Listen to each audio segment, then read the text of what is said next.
that.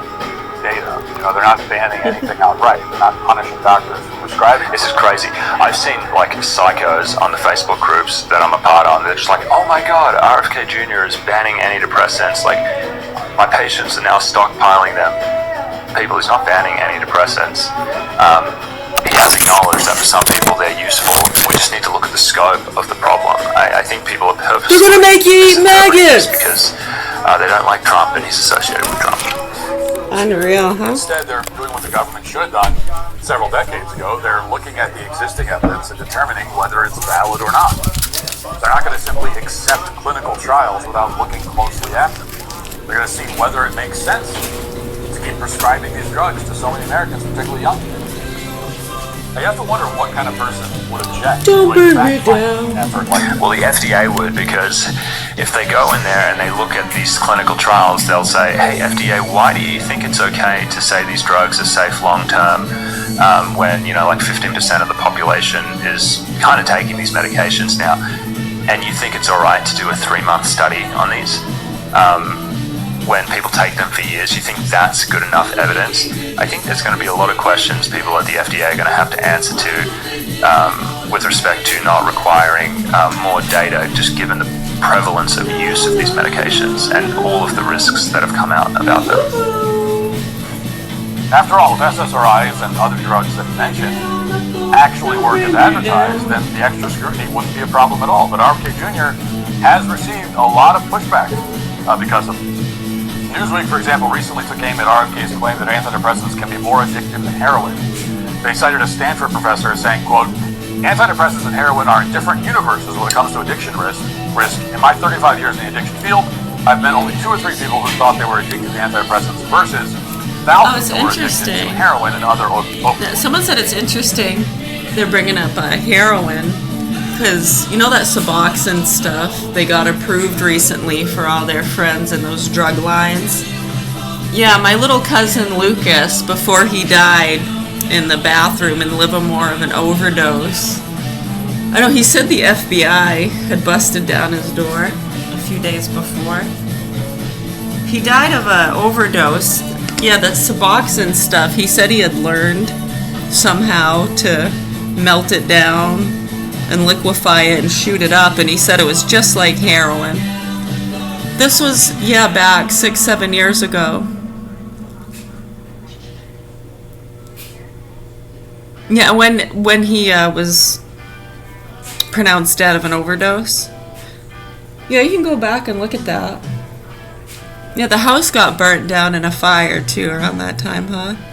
Their house in Livermore. Yeah, and his dad's friend Ron had died. Yeah, his dad's a wicked fucking druggie. He's lucky he didn't get punched the fuck out. Yeah, what good does that do? I know, they just get more victimhood. Sick. Just fucking listen. Get them fucking on tape, man. You can't believe the shit they say. Blaming his daughter for his heroin addiction. Oh, these New Yorkers, dealers want to come kill him. You motherfucker. So sick. This shit has gone on since we were kids, and they've put us in danger with their fucking bullshit and made targets out of their own children. You sick fucking motherfucker. I hope you get the hammer, you sick fuck. How's that banana?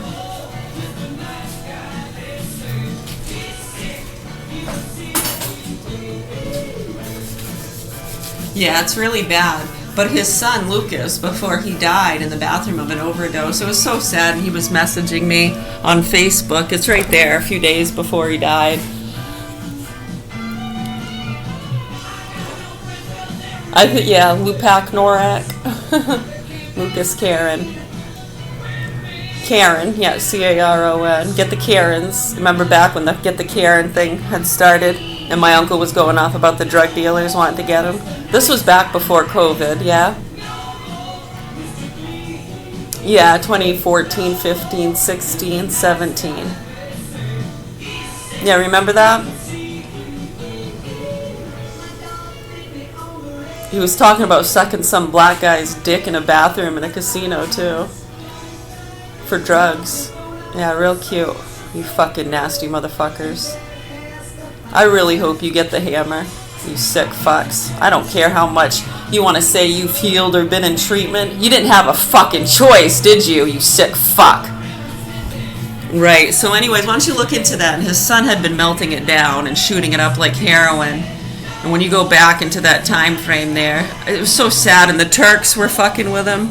The Turks. Yeah, and he stabbed himself in the leg with a knife. Fucking steak knife. Paring knife or something. He stabbed himself right in the thigh with it. Oh, maybe they were trying to become enlightened. Find out what life is all about. Yeah, really sad, isn't it? It is really sad. Especially when you think of all the other stuff going on, you're trying to bring awareness to that, and our children are being fucked and tortured by these punks while people are playing their fucking games. Trying to cover up their drug addictions. I know, well, the Suboxone that they're getting now for treatment for their addictions, again, that gets melted down and they're using it like heroin, so. Congratulations. Congratulations.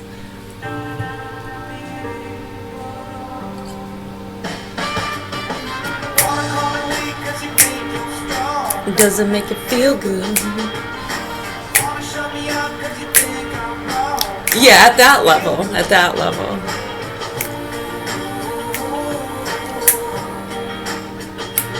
Remember, time and space. When we're in different time frames, it might sound like something's happening now, but it was happening 10 years ago.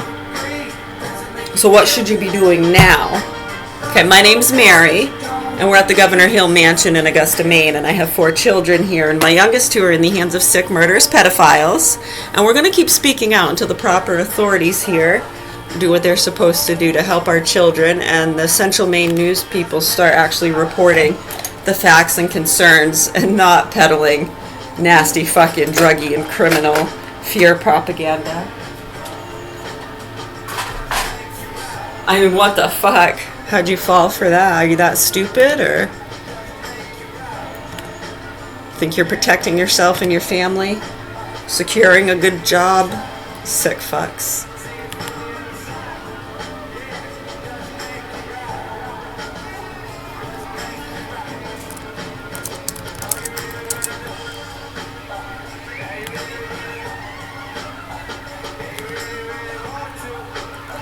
But you never even tried.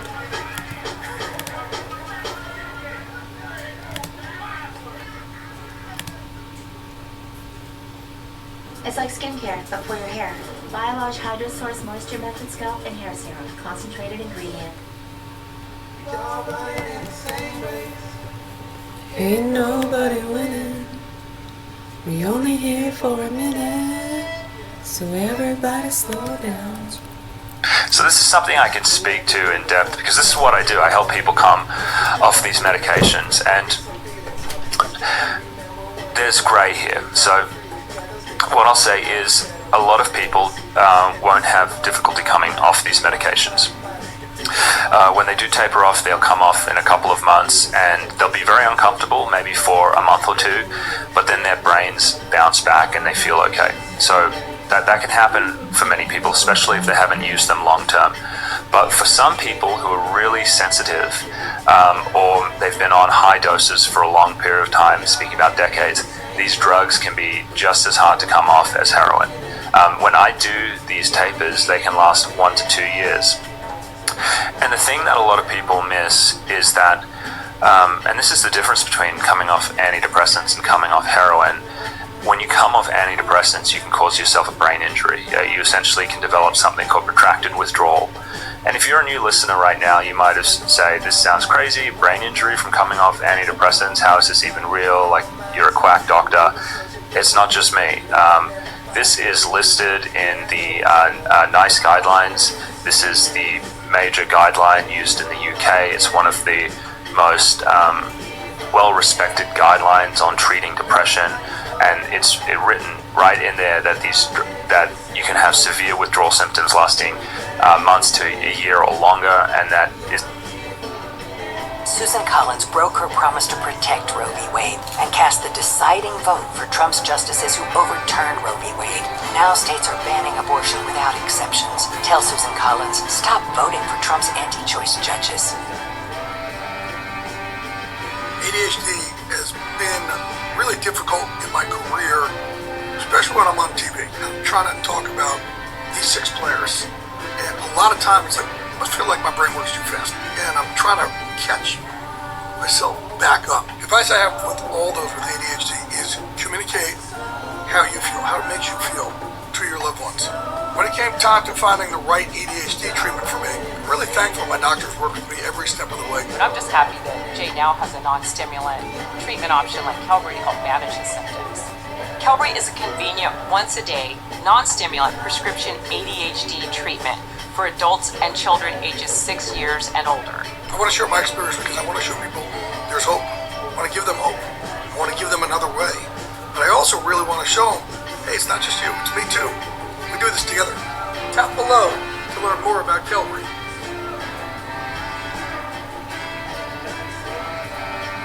Once a day Qelbree is a non-stimulant prescription medicine used to treat ADHD in adults and children 6 years of age and older. Is especially common when people are rapidly pulled off these drugs. This has also been endorsed by the Royal College of Psychiatrists in the UK, and there's probably like 20 articles about this in the medical literature. And so you would be right to be wondering, why haven't I ever heard of this? Again, you haven't heard of it because it just sits in the medical literature, and there's no big organization with lots of money to promote it to people. And the psychiatric leaders essentially don't want to do it because it makes the profession look bad. So essentially what happens with these people is they'll go and see the doctor. The doctor will say, don't worry, the withdrawal is mild and self-limiting, and this person's been on it for like a decade, and then they taper them off in 2 months and they develop severe withdrawal symptoms, and the doctor says, just wait a little bit longer, it'll be okay, nothing to see here. And then shortly after that, the bottom falls out. They develop ringing in their ears, light sensitivity, they develop severe anxiety, like you couldn't even imagine, like crippling, make you feel insane anxiety. You develop cognitive impairment where you can't even think straight. Some people even develop paresthesias. Their hands and feet start to tingle. This obviously scares them tremendously, and so they go back on the medication. But what do they find? They find that it doesn't get any better because they're not in withdrawal anymore. The withdrawal reaction has caused massive amounts of excitation in the brain, and that's become neurotoxic. They've actually had a brain injury, and so they have these terrible symptoms. They try and go back on the drug, and it doesn't go away. Now, this excitatory storm that happens during withdrawal that, for reasons we don't understand, a small portion of people are sensitive to, it's like a traumatic brain injury. I mean, it's like you've fallen out of a building onto the ground and smacked your head, or you've been rear-ended.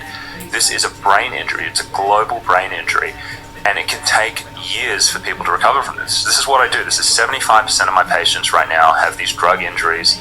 Their nervous systems are highly sensitized, and they're wanting to come off the drugs. And because this is such a painful thing and it takes years to recover from after it's happened, much like a traumatic brain injury, that's why people think this is harder to come off than heroin, because heroin doesn't cause a brain injury that you can't do anything about, and you simply have to wait out for 2 years. With opiate withdrawal, it's usually terrible for like a couple of months, and then it slowly gets better. It's not terrible for a couple of years. So yes, for some people, antidepressants are way harder to come off and way more dangerous to come off than opiates. And this is not just me, some crackpot doctor, and Matt Walsh from the conservative media saying these things because we hate antidepressants.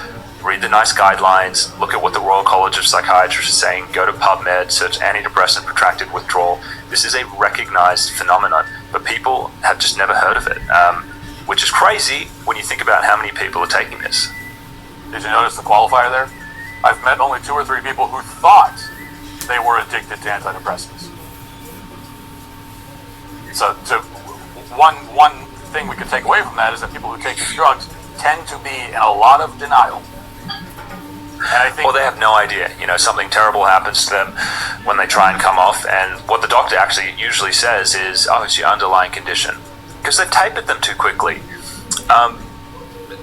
After you've been on a drug for like a decade, and your brain is adapted to it. That drug is like scaffolding in your brain, and if you remove it in 2 weeks, you completely outpace the ability for your brain to adapt to the absence of that drug, upregulate receptors and such, and you go into tremendous withdrawal. So most doctors will just say, it's your underlying condition coming back, you have to stay on the drug forever. And that's the biggest way that people get duped about this. And then they end up staying on a drug they don't need to for the rest of their life, probably suffering from side effects that they wanted to avoid, and that's why they wanted to come off. It's awful. Mm-hmm. The very idea that you can become addicted to them doesn't occur to a lot of the people taking these drugs. They don't even think that that's a thing that can happen. And how awful is it? So many that and so when they have this compulsion to keep taking antidepressant, they don't see it as an addiction. How helpless. This was a Again, year ago. this whole chemical imbalance thing comes into it. People think of it as like this vitamin that fixes their serotonin levels rather than it's a drug like alcohol, cocaine, and then when you know how methamphetamine. that can be It has a drug effect. It's masking your symptoms. And because your brain is involved in all of the physiology of your body, when you start to perturb it by altering the serotonin levels by using a drug, you're throwing out of balance like the neurological systems controlling your heart and controlling your GI tract, and then your body's going to send signals back up to your brain saying, hey, we need you to downregulate receptors because our physiology is out of whack. And so the brain changes and the brain adapts to these things. But again, doctors aren't telling patients this, and they're just misleading them and trying to lull them into a sense of security about taking these drugs. Yeah. And according to this addiction specialist, because they don't see it as an addiction, it isn't one. I mean, this is the kind of quote-unquote science that's behind so much of the psychiatric field. And what addiction, one last comment there, he's kind of playing like he's kind of saying it in a... This is misleading. Essentially when psychiatrists use the word addiction, they mean, drug-seeking behavior, using the medications more than you should, maybe engaging in criminal activity to get more of it. That's what doctors usually mean by addiction. So he's saying, people aren't addicted to antidepressants because, yes, people aren't, doing terrible things to get them. But what Matt means and what most people think of when they hear things like addiction, especially like the people who aren't doctors, is dependence. You are physiologically dependent to it, and that is completely true. Has propelled millions of people to end up on these drugs is this kind of... Better outcomes begin with clinically proven solutions designed to help support long-term value and reduce long-term costs. Monlika. Better outcomes begin here. Queer is God's design. That is what one preacher from South Carolina is blasphemously saying from his pulpit, as well as all different kinds of things about hell. And this might sound crazy, but totally bunk, ridiculous nonsense that they call science. So we're meant to conclude that RFK is a conspiracy theorist for even suggesting that SSRIs can cause dependency, but just a few years ago, that was not a conspiracy theory at all. It was settled science. In 2018, the New York Times published an article titled, "Many People Taking Antidepressants Discover," that they call science. So we're meant to conclude that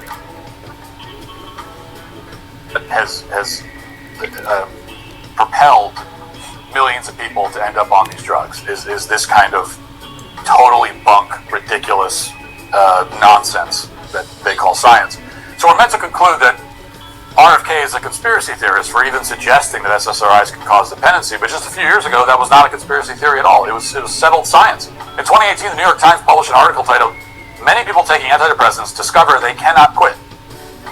Here's some of the relevant findings. Quote, in New Zealand, where prescriptions are historic highs, a survey of long-term users found that withdrawal was the most common complaint, cited by 3/4 of long-time users. In a recent survey of 250 long-term users of psychiatric drugs, most commonly antidepressants, about half who wound down their prescriptions rated the withdrawal as severe. Nearly half who tried to quit could not do so because of these symptoms. In another study of 180 long-time antidepressant users, withdrawal symptoms were reported by more than 130. Almost half said they felt addicted to antidepressants. Close quote. So you have to think about it. Why would people be so resistant to RFK Jr. looking into this? Well, I think it's because Matt is right, and when they look into it, they're going to find a psychiatric research establishment that has been completely complicit with overblowing what the studies show. One, the studies are poorly designed. They do not support that they're safe and effective for any more than about 3 months. And I think it's going to lead to a whole bunch of other things. They're going to look at, why are these academic psychiatrists at Yale and Harvard and all these big institutions so pro-drug and so quick to defend it? They're going to find out that it's due to careerism, that these academics have ascended to positions of power in their institutions because they've helped drug companies do clinical trials, and it's padded their CVs, and they've been able to demonstrate that they're international experts because the drug companies fly them around their place. This is fact. The fastest way to become an academic leader in psychiatry is to do clinical trial research because it generates so much stuff in your resume. And most doctors will work with the pharmaceutical industry because they have a lot of administrative support and funding. The academic institutions are more than happy to go along with it because grant money brings prestige to their institutions. They want their buildings to be big and glittering and fantastic, and the more academic psychiatrists running clinical trials for drug companies, the better, the more of a wow factor it has to people who come there and then want to donate money. And so if you follow the money and you look at the career advancement and you just start to see the whole thing has been perverted by money and the desire to advance one's career or the position of a profession like psychiatry. It does not have the patient front and center. It does not have their protection as the main thing. It's become completely perverted, and I think that's what we're going to find. If RFK Jr. really digs into this, that's what he'll find. He'll find the corruption of science and the betrayal of patients. It's terrible.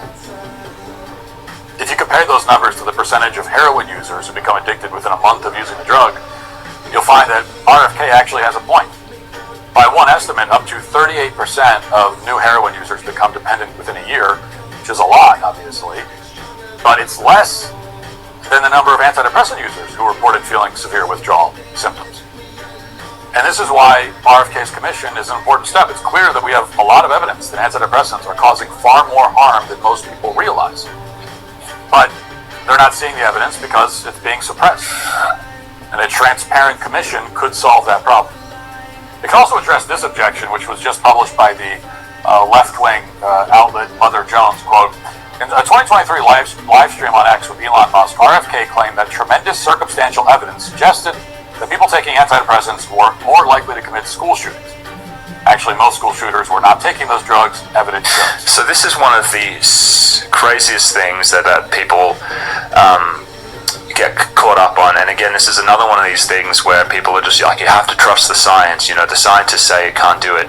It's bogus because it's common sense that these drugs can make people suicidal and even homicidal. And you just need to think about it. I mean, these drugs, they carry warnings that they make people suicidal. Someone just wanted to jump in and say, and it got to the point long ago where they're hearing people say that, it causes suicidal thoughts, it causes this, that, tendencies. And then when they murder somebody or kill or rape a child, the voices, I didn't take my medication, I was suicide, and they think for some reason that's gonna help them get away with it. They're the victim. Yeah, it's fucked up, dude. It's really fucked up. Talk about chemical altering, huh? Yeah, I really, really hope they start to address these things mainstream.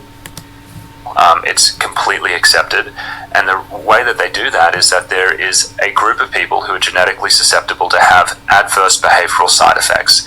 And so imagine this, you are depressed and you take a drug and you have one of these atypical reactions to it. Remember, these are strong psychiatric medications that usually induce this kind of blunted feeling. But let's say because you're susceptible to it, you become agitated and depressed, and maybe you even start to hallucinate. Much like when you could get like 10 people smoking some weed, and 9 of them are having a good time and they're giggling, and one person becomes really paranoid. This happens with everything, every single drug. You can't predict how everyone's going to respond to it. And with antidepressants, they can cause adverse behavioral side effects. And yes, they can make people suicidal. And yes, if you take one of them and you have one of these reactions, which is fairly common, where it is well known these drugs can trigger mania, and you can get someone who all of a sudden is taking it long term and they're feeling very blunted, and they also become maybe grandiose, and they also become dysphoric, and they become paranoid. These are the states of mind that could push someone into committing acts of homicide. This is just a risk that happens when you take powerful psychiatric medications that affect the mind. One decision that I'm most proud of is definitely signing on to go back to school, fulfilling a dream I didn't realize I had. You can do this. It doesn't matter what is happening in your life. This is a doable thing. I love you. Don't say it. Feed him. Here, eat more. I can feel myself changing. I've become my auntie. Have you eaten yet? And so, yes, absolutely. These drugs can be involved in violent behavior in some people, and we should be looking at them when there's unspeakable atrocities, when someone unexpectedly takes out a whole bunch of people. We need to be looking at, were they really in their right mind? Is there a clinical history suggestive of drug-induced homicidal behavior? Now I know, and Matt goes on to say in a little bit that this information usually isn't known because the hospitals won't share it and maybe the families won't share it. But in the one case that I have seen, when James Holmes, the Aurora shooter, who dressed up as Batman and mowed down nearly 50 people in a cinema, David Healy interviewed him. I think they did a whole episode on this. There's a documentary out there, and maybe it's even on YouTube. The clinical history is highly suggestive of him going into a manic episode prior to committing this mass murder. And if you just look at him when he got arraigned and pulled into court, he has bright red hair. His eyes are wide open and wide. This is the look of someone who is manic. And the clinical history suggested that the medication that he was on, right after he increased the dose, it tipped him over the edge. Now, this hardly happens in these cases because the mass shooters are either killed or maybe the family is ashamed and they don't want to talk about it, and the hospitals don't want to say. But when things like this happen, we should be looking for evidence of drug-induced murder, because maybe if these things are happening and we know they're happening, we can go to the state legislature and say, if you put someone on this medication, you need to make them sign a piece of paper saying they understand that it could make them suicidal or violent. It's very rare, but it can do that. And that someone else that knows the person can be keeping an eye on them as well and say, and you can also say, yes, a common cold, I will watch them nothing. and I will make sure if anything changes in their behavior, I call you straight away. So these are the types of things that could happen if we actually had good data about this. We could make better laws to keep people safe, but you all could of this say stuff is super hush basic hush. common Quiet, and cold at the obviously it is very because most selling over the antidepressants is big decades. business. A little sniffle or That's another common scratchiness refrain starts here from up, and I defenders, just apologists amp up the of, antimicrobials and back SSRIs. They say off on that certain most school things. shooters were not Amp taking up the water, SSRIs. lemon. As we've previously discussed, there are two And it major subsides. problems with that It line. doesn't First get of all, past- we don't actually know what drugs. I haven't had any used, unless the discoloration, like family that discloses green it. or yellow Police and hospitals that you might get sometimes when you get sick. I haven't had any kind of that sick green yellow discoloration come up in my mucus in decades. I know, and that used to happen almost every winter. When did it stop? When I stopped getting the flu shot and cleansed my body of vaccines and other bacteria and toxins. Yeah, and just basic learning upkeep, common kind of cleanliness is next to godliness stuff. Yeah, the basics. I know, that's why so many of us preach that. We should have these things in our public school system so they learn this before it gets to the point of no return. Or it's a long road to recovery and healing back to...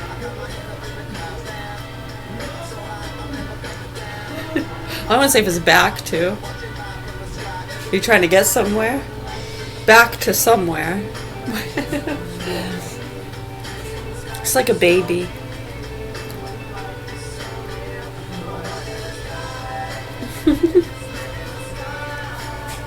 Right. I mean, you hear that. It comes out when we start talking about those things, and just other people and their frustration and the loss and the suffering and what continues to go on and be ignored. Yeah, it brings out a lot of anger and passion in a lot of people here.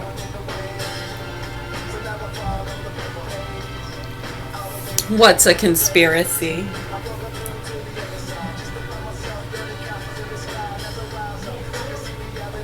Right.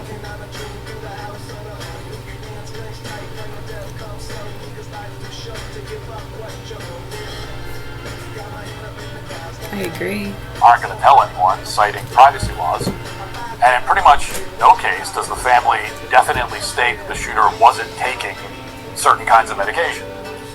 Secondly, a lot of mass shootings are really gang violence, and those incidents get lumped in with school shootings, so they flood the data set and make it hard to determine whether SSRIs are influencing a certain kind of shooting. Yeah, see, so he's hinting at the type of data that people use to deny the involvement, and they're using epidemiological studies where they maybe grab like all the mass shooters in an area, and then they say, oh look, you know, these people, they weren't on these medications, but in gang shootings, there's clearly like a motive going on there. Someone walking into a school and mowing people down, that's unusual. I mean, there can be some social contagion there, but it's still like, it's not the same. And when you pollute the data set by including, different cases in there that aren't similar to like school shootings and stuff like that, it becomes really muddy. And sometimes people use this kind of these data sets and these research to purposefully obfuscate things and to find conclusions that they want. Done. Woodland Senior Living of Farmington. Park. Was that a timestamp for this one?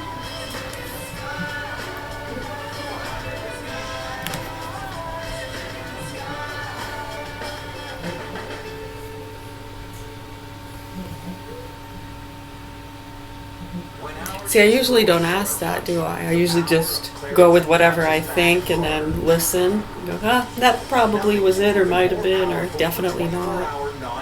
Yes. Claritin clears. Now try Claritin liquid. I don't expect you to do everything. And right now, 0% financing for 5 years or 2026 Silverado 1,500 miles. No payments for 90 days. Oh my goodness.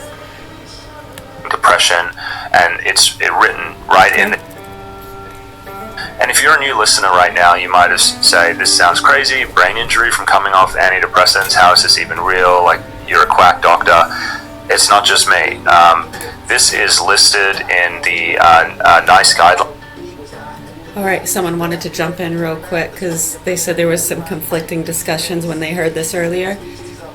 Yeah, you most certainly can. And also it has been proven that even mental trauma, finding something out that takes the life out of you, it almost knocks you over, puts you to your knees. You can go the opposite way. You just won the lottery, you're so excited. I mean, you're just, right, you can almost breathe, you're going to have a panic attack. You're so excited. Bees! Bees! Right, so they've proven that these states, mental states, whether it's trauma, excitement, fear, certain ones that, yes, a big blow can actually cause concussions. It's concussions. They've done this, the readings, you can't really deny that. Well, we're not saying to believe the science. What's it reading? Just to let it know to turn it up a little bit. So does that mean we don't win the lottery? Or we prevent traumatic experiences? Yeah, let's do that. I mean, think about it. Coping skills, back to that. Yes, coping skills. Yep. Hello, bird. Yep. I'm sorry. I know. See, that's annoying. That's being, what do you call it? There's a good word for it. You're being not ostentatious. I like that though. I'll think of it. And I'll tell you later. We're being absolutely obtruse? Is it no, not obtrusive. No. I'm gonna think of it. There's a word, when you're just being...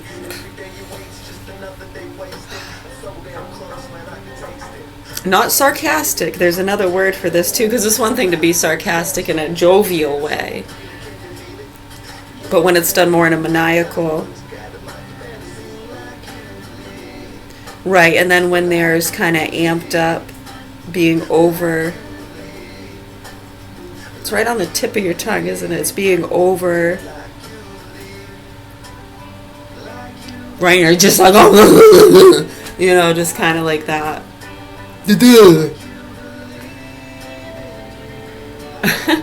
I know. A lot of people don't like that. I've gotten knocked the fuck out for a simple... Fucking moron. I have knocked right on my ass. No, not really.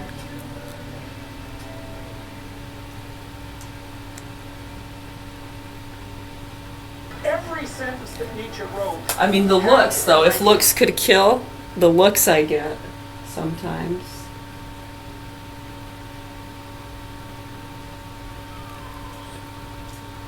People don't like it. It's not nice. Time and a space, huh? Well, on that stage, presented by that person, oh, it's funny. Yeah, it totally makes sense. Aren't they so smart? Right, same thing. Different stage, different person. Oh my god, they're fucking crazy. We don't put up with this shit. We've done it so many times. You people are fucked. Man, wow, huh? Guidelines. This is the major guideline used in the UK. It's one of the most well-respected guidelines on treating depression, and it's written right in there that that you can have severe withdrawal symptoms lasting months to a year or longer, and that is especially common when people are rapidly pulled off these drugs. This has also been endorsed by the Royal College of Psychiatrists in the UK, and there's probably like 20 articles about this in the medical literature. And so you would be right to be wondering, why haven't I ever heard of this? Again, you haven't heard of it because it just sits in the medical literature, and there's no big organization with lots of money to promote it to people, and the psychiatric leaders essentially don't want to do it because it makes the profession look bad. So essentially what happens with these people is they'll go and see the doctor will say, don't worry, the withdrawal is mild and self-limiting, and this person's been on it for like a decade, and then they taper them off in 2 months and they develop severe withdrawal symptoms, and the doctor says, just wait a little bit longer, it'll be okay, nothing to see here. And then shortly after that, the bottom falls out. They develop ringing in their ears, light sensitivity. They develop severe anxiety, like you couldn't even imagine, like crippling, make you feel insane anxiety. You develop cognitive impairment where you can't even think straight. Some people even develop paresthesias. Their hands and feet start to tingle. This obviously scares them tremendously, and so they go back on the medication. But what do they find? They find that it doesn't get any better because they're not in withdrawal anymore. The withdrawal reaction has caused massive amounts of excitation in the brain, and that's become neurotoxic. They've actually had a brain injury, and so they have these terrible symptoms. They try and go back on the drug, and it doesn't go away. Now, this excitatory storm that happens during withdrawal, that for reasons we don't understand, a small portion of people are sensitive to, it's like a traumatic brain injury. I mean, it's like you've fallen out of a building onto the ground and smacked your head, or you've been rear-ended. This is a brain injury. It's a global brain injury, and it can take years for people to recover from this. This is what I do. This is 75% of my patients right now have these drug injuries. Their nervous systems are highly sensitized, and they're wanting to come off the drugs. And because this is such a painful thing and it takes years to recover from after it's happened, much like a traumatic brain injury, that's why people think this is harder to come off than heroin. Because heroin doesn't cause a brain injury that you can't do anything about, and you simply have to wait out for 2 years. With opiate withdrawal, it's usually terrible for like a couple of months, and then it slowly gets better. It's not terrible for a couple of years. So yes, for some people, antidepressants are way harder to come off and way more dangerous to come off than opiates. And this is not just me, some crackpot doctor, and Matt Walsh from the conservative media saying these things because we hate antidepressants. Read the nice guidelines, look at what the Royal College of Psychiatrists is saying go to PubMed, search antidepressant protracted withdrawal. This is a recognized phenomenon, but people have just never heard of it, which is crazy when you think about how many people are taking this. Did you notice the qualifier there? Imagine a world where we have all the energy we need, more even, without any carbon emissions. A world where we can depend on having clean energy 24/7, not just when the wind blows or the sun shines. No pollution, no carbon emissions, because the power plants are so small, barely even any impact on the land. If you're wondering what year we'll have this incredible technology by, the answer is 1957. Yeah, and we've been trying to kill it ever since.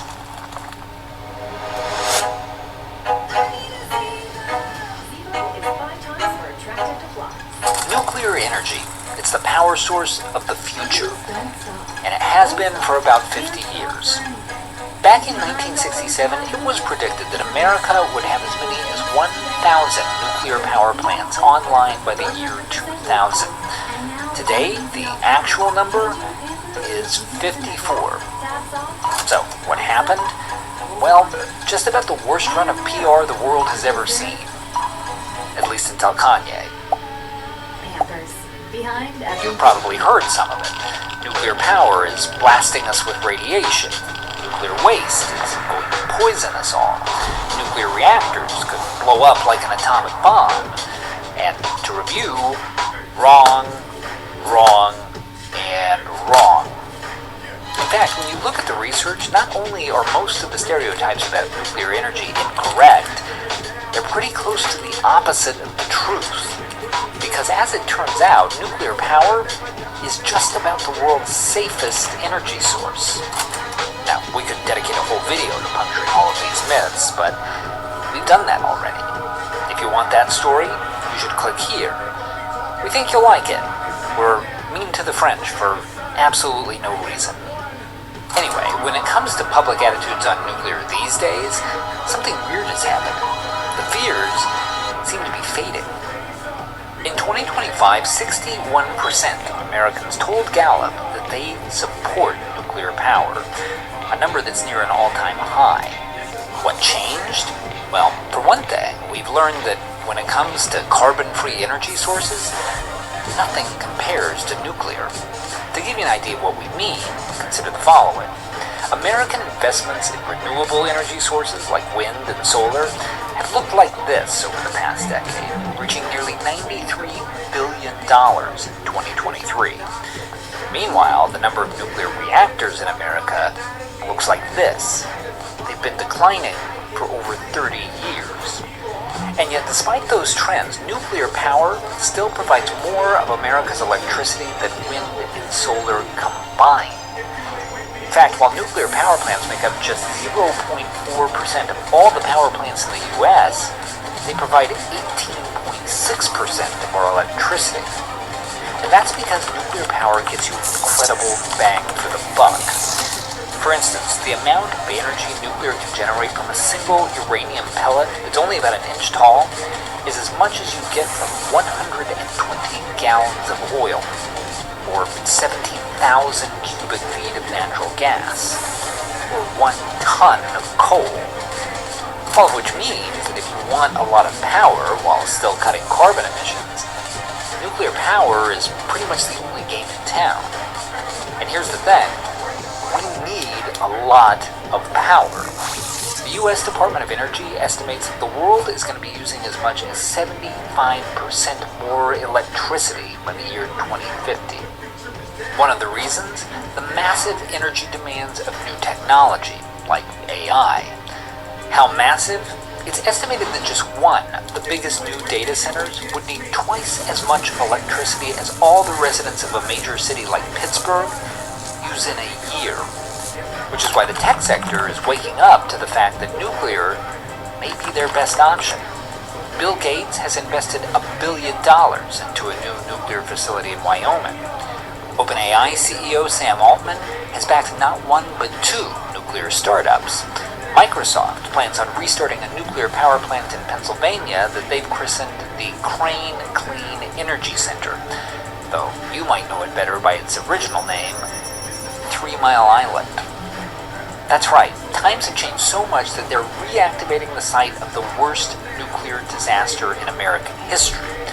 Although, if you watch that other video, you'd know that that disaster didn't kill anyone, or injure anyone, or make anyone sick. So, when it comes to safety risks, 3 Mile Island ranks somewhere behind gas station sushi. But nuclear's newfound appeal isn't just about how much we need new plants. It's also about how much we need to keep the existing ones open. Here's why. Nuclear is a great source of what's called baseload power, which, put as simply as possible, means power we can rely on all the time. That's by contrast to things like wind and solar, which can only give you energy when the wind is blowing or the sun is shining. And because those renewable sources can't pick up the slack, there's a pretty clear pattern every time a nuclear plant shuts down.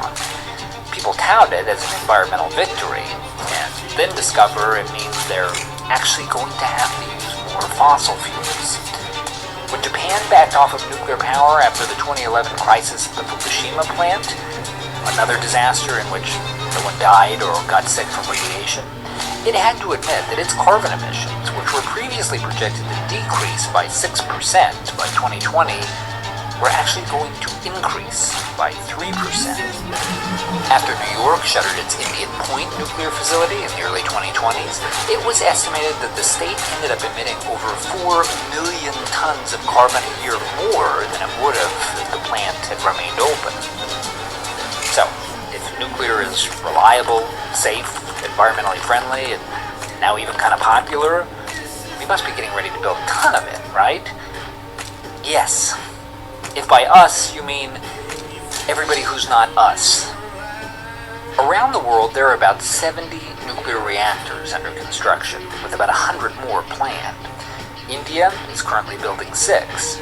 China is building 32. America? Yeah, that number is 0. Why? Well, there are a lot of reasons, but a big one is that the cost of building a nuclear power plant and the time it takes to build one are steadily increasing, largely because of increasingly complicated regulations. In the late 60s, it took about 4 years to build a nuclear plant. America's newest one, which just recently came online in Georgia, took 15. And relative to those 60s plants, today's cost at least 6 times more. Now, you could understand this a little more if all those old nuclear plants had been dangerous or unreliable, but we have pretty good evidence that they were built to last. And that evidence is that we're still using them. The average age of a nuclear power reactor in the US is 42 years. Bottom line, we've got some choices to make. If America continues to leave nuclear on the sidelines, we're setting aside virtually the only tool we have to simultaneously provide abundant energy and cut carbon emissions. And there are already signs that we might get left behind as a result. It's estimated that China will have more nuclear power than either the US or the EU within just 5 years. But that outcome isn't inevitable, because all the signs point to the fact that the American people are starting to get a better understanding of what is and isn't risky. And as a result, we're not afraid of nuclear power anymore. Gas station sushi, though, still terrified.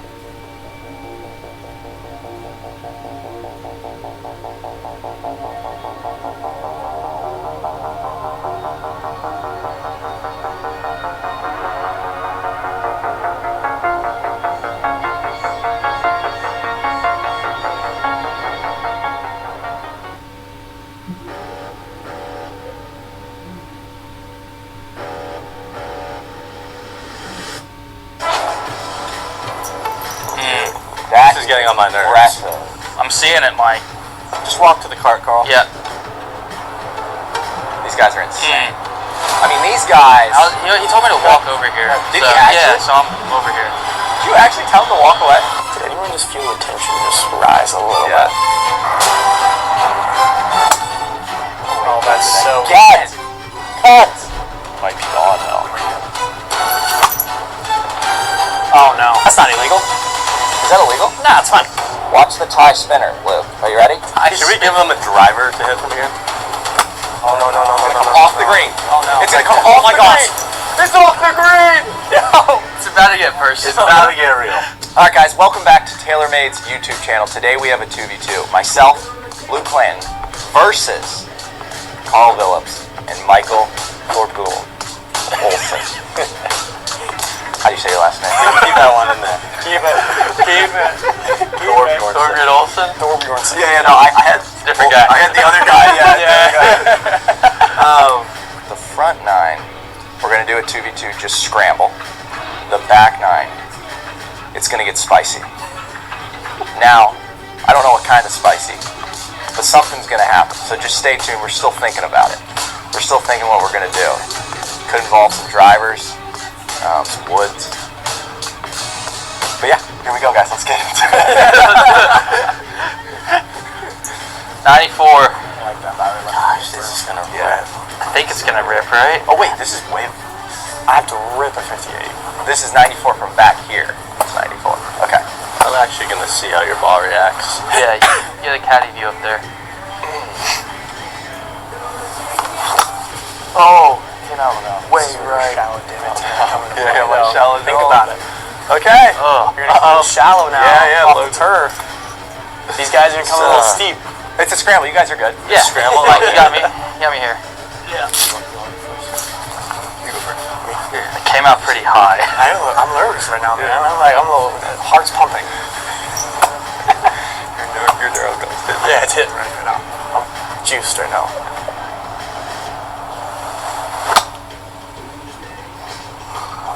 Oh, that's a really good shot. Whoa. Yeah, number. Whoa. Spin. Whoa. Yeah. I think that's spinning. Hold on. I don't know if it's spinning or if it's just rolling back. Oh, wow. Yeah. All right. I got you. Short. Wait. Let's skid it forward, and now it rips. Whoa. That was the most delayed spin. That probably looks so good up there. You can tee it up. Imagine if that was on Grant. Almost.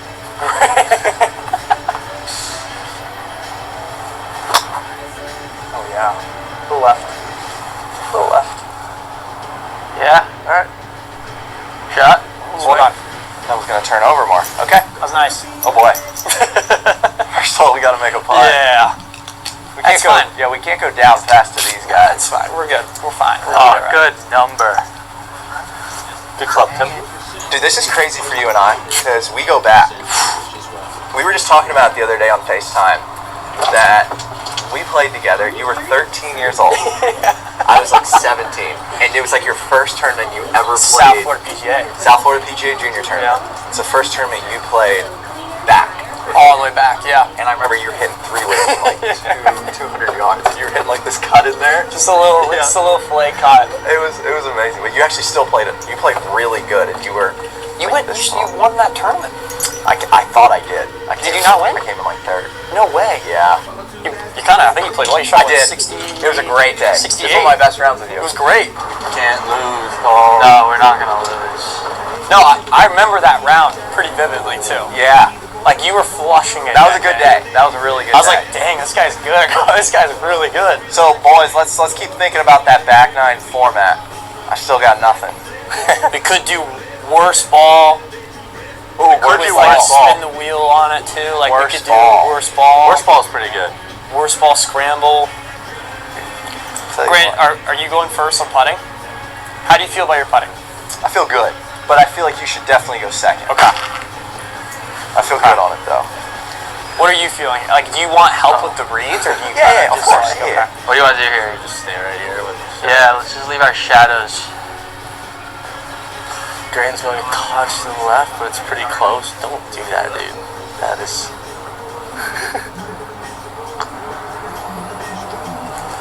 Oh, stayed out. Right. Is that all right? Is that Luke's read? Pushed it a little bit. You think a little bit? Yeah. I mean, it almost looked like your line literally goes right a little bit. It's pretty straight. I would say it's like if you're gonna play, I'd play it like right, inside right. Okay. Right edge. Ball trail. Yeah. That goes right. Oh, it does. What a roll too. All right. It's all good, man. Fire us up.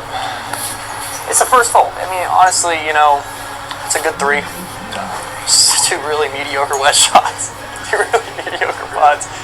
But it's okay, you know? You live and you learn.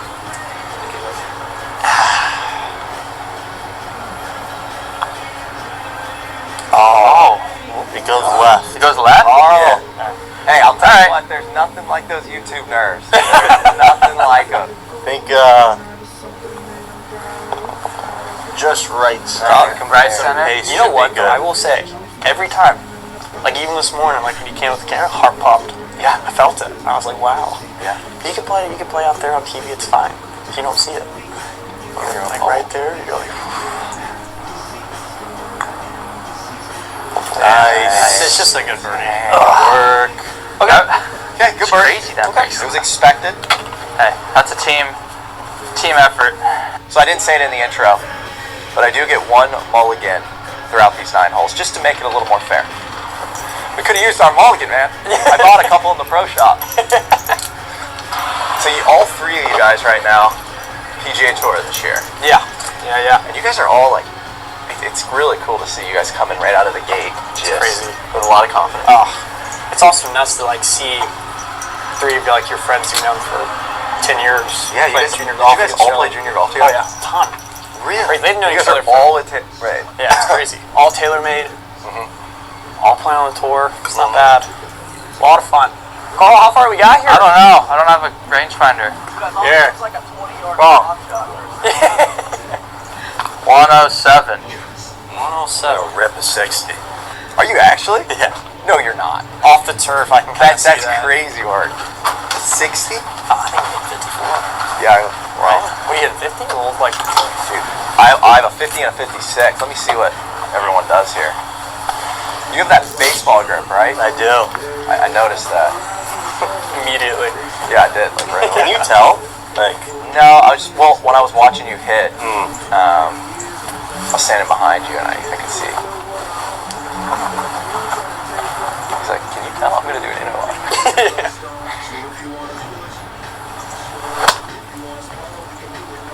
oh, it's right. Is that a 60? Get a left kick. Oh yeah. Stop. That's messed up. That's a lot of spin. That's messed up. I think he Alright. Oh no, he's short. I think it's good. Is it not? It's a little short. I'm back about 40.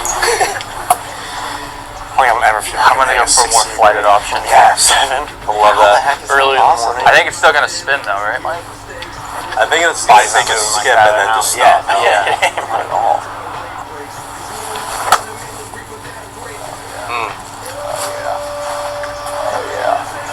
Oh, that's deep. Look at them spin though. Oh, that's very deep. Me? Yeah, you let go. Bring him up. You know it didn't work right. Yeah, I like it. Yeah.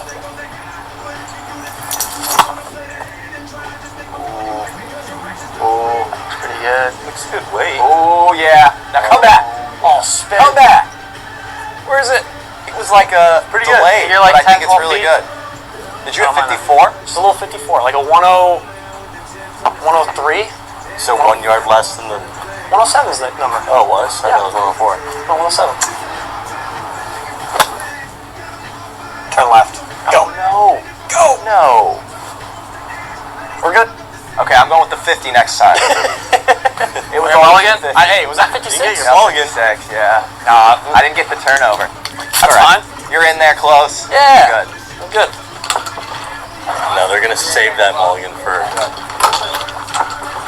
important time. I say we keep that mulligan for as long as we can. Oh, I don't think I should know. No, well, I think I'm like Yeah, I think pretty you're close, good. so I feel Yeah. like we're good. We need to strategically use that. I've asked this question a lot. Yeah. And I want to see your answer. If you had one meal, any meal in the world, Yeah.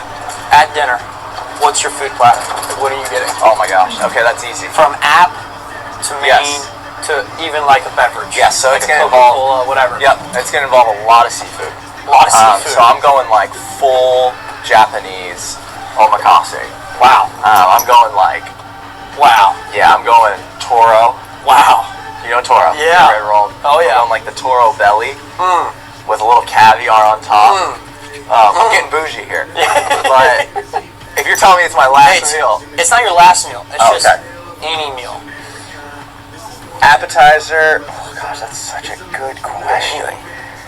It's going to involve just so much sushi, but I wouldn't pick it. I would let the chef pick it, and I would go to an omakase where the chef gives you everything. So you're risking it. No, I trust him. You trust. There's a there's a lot of trust there. Yes. If you heard Trent's answer, you would. He goes, probably just like orange chicken. No. We were talking. He was like Chinese food. He was like anything Chinese food. What are you going? I kind of was like Italian. Like I feel like a good spaghetti of meatballs. Okay. Good meatballs and good spaghetti is. It's pretty hard to beat. I love Italian. Oh, it's great. So good. Yeah. I'm going for that like rare day. It's like right over. Yeah. Yeah, I like that. Good shots. Oh boy, I didn't realize you were that left. Yeah, come on. Yeah, here it kind of Is flattens, he back? but definitely moves left at the start here. Okay. Like a claw for this one. No. We'll just have you never know. You want a reverse claw? Just hit one of these. Just a straight legged.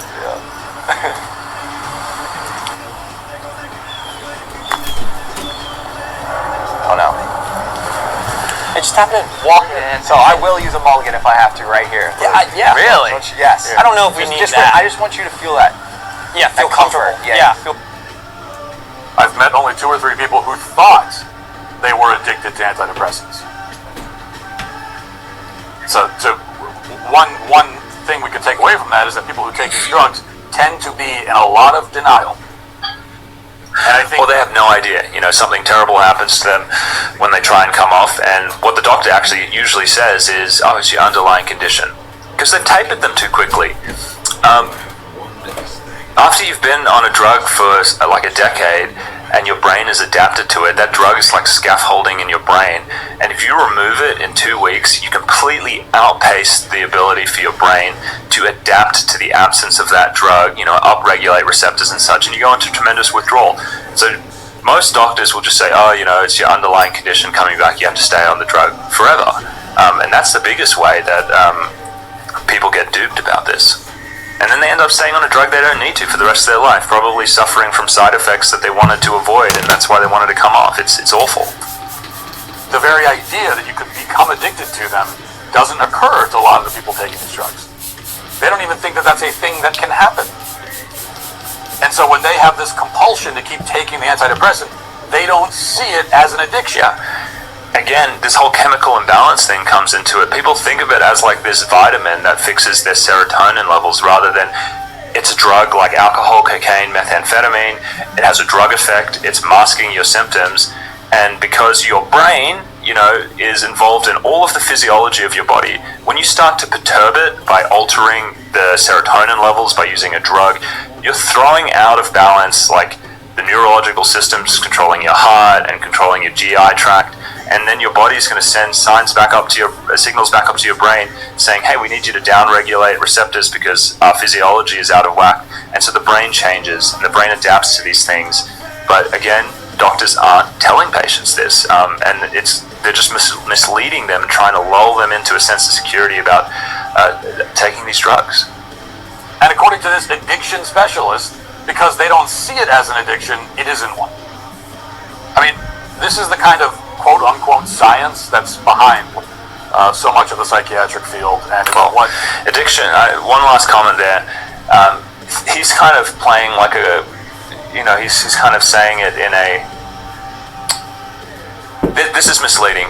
Essentially when psychiatrists use the word addiction, they mean, drug-seeking behavior, using the medications more than you should, maybe engaging in criminal.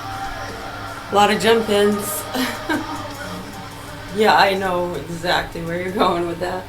If I'm not going down the right path with this, just stop me and say, no, you were going down another road, but I know exactly what you're saying there. Addiction.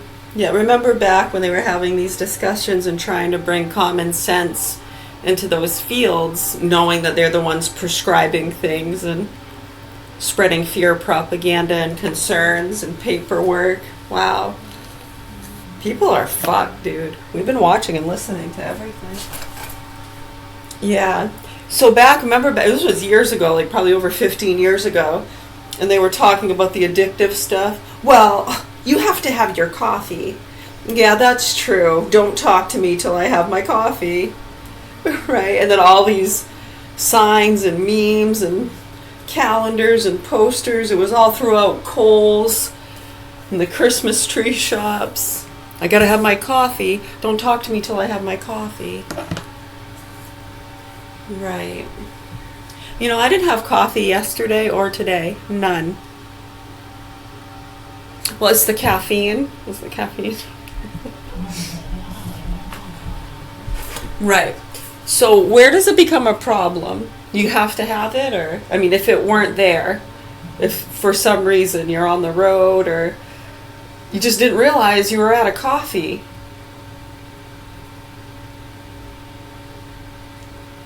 And now you have to wait. And you're not going to have one when you were expecting it. You were looking forward to it. Right, so when that happens, and let's say you have no way of going to get some coffee for like 8 hours. No, you're stuck in a seminar. Whatever it is. I'm just saying, if the coffee all of a sudden wasn't there, would you go into severe withdrawals? I know, here we go. Oh, yeah. I know, you get a lot of migraines, don't you? If you go from using large amounts of caffeine to none or very little, you'll start to get that caffeine withdrawal migraine. That's horrible, isn't it? I mean, is it compared to coming off of SSRIs? It's nothing, really. Yet the withdrawal and the symptoms from that people get is way worse, way more mind-altering. I mean, it might make you a little irritable, right? But I mean, you can control that. You might snap at someone, but you recognize it right away, like, I'm sorry, it's not you, I haven't had my coffee. You know, okay, no big deal. Do you see the difference? All right. You know what? I am gonna fucking burn this place down if I don't get coffee! Right? I mean, you see people go into these fits where they think they need something. Now, if you are in a state of where you're gonna flip out and you think you need that coffee or you can't go on with your day and you're gonna have a panic attack, that's a problem. Whether it's fucking coffee or potatoes, I don't fucking care. Do you understand that? God damn it. I know, it's banging our heads on a wall, dude, for real. Father, what's democracy?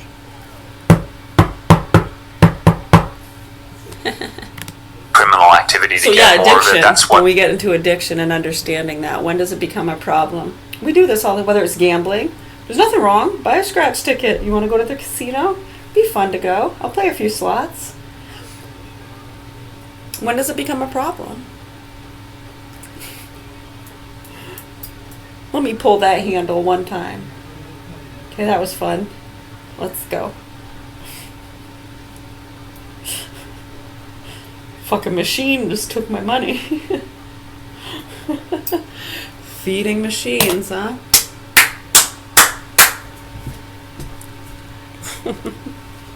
Much love, health, and peace all. I really hope they help these kids soon.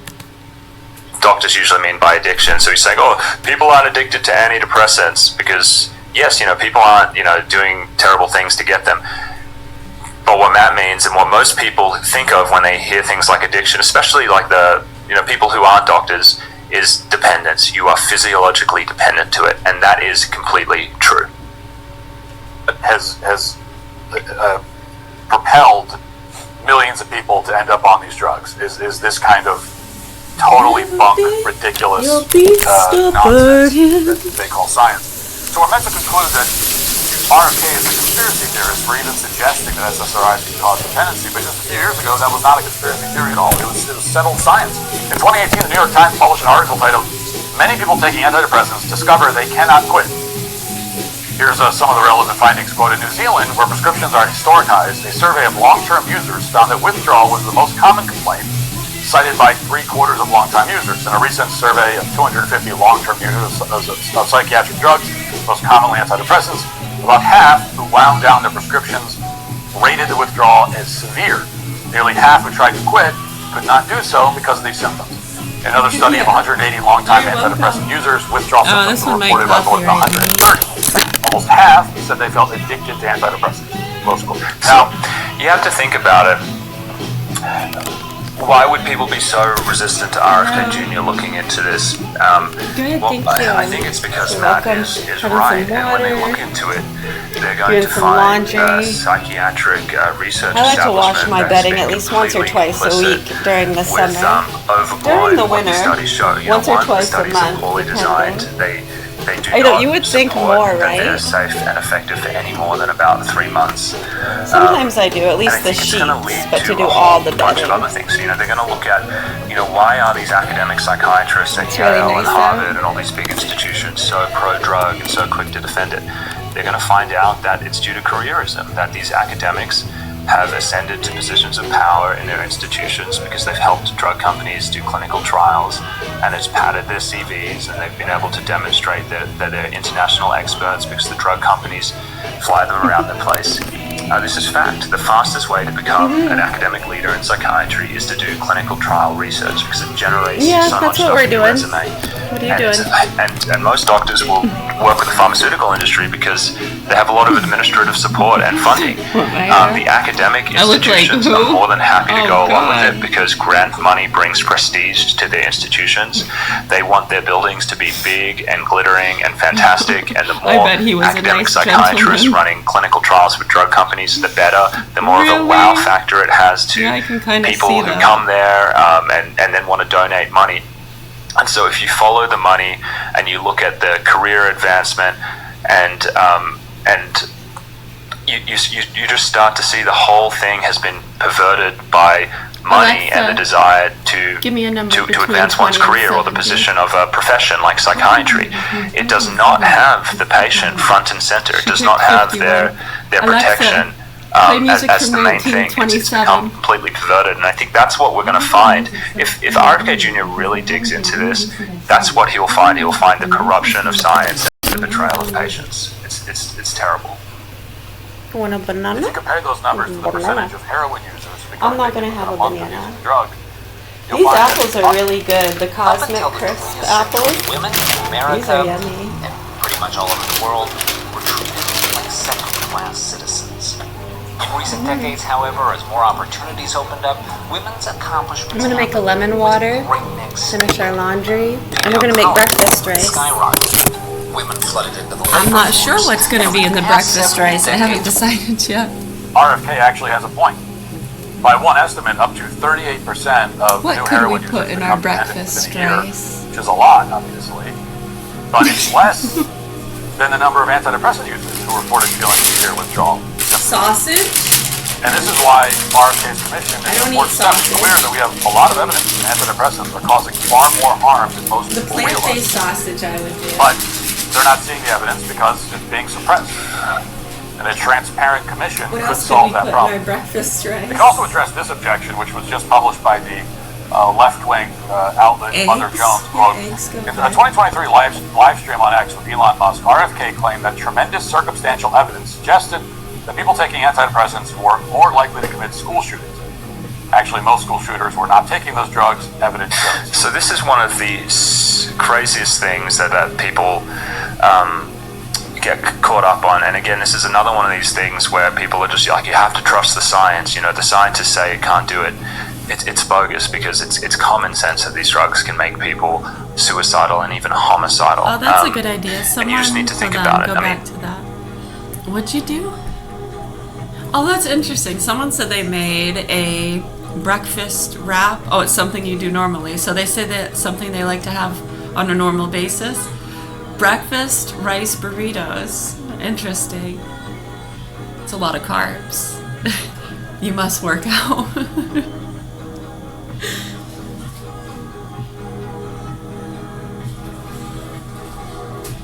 So they take the rice and they blend it up in the blender. You make like a maple rice. Okay. What else do you put in it?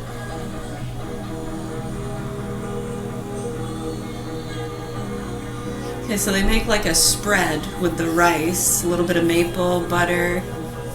You're not going to tell me the other seasonings. Okay, fair enough. I'm guessing at least salt. Alright, so then they spread that onto a burrito.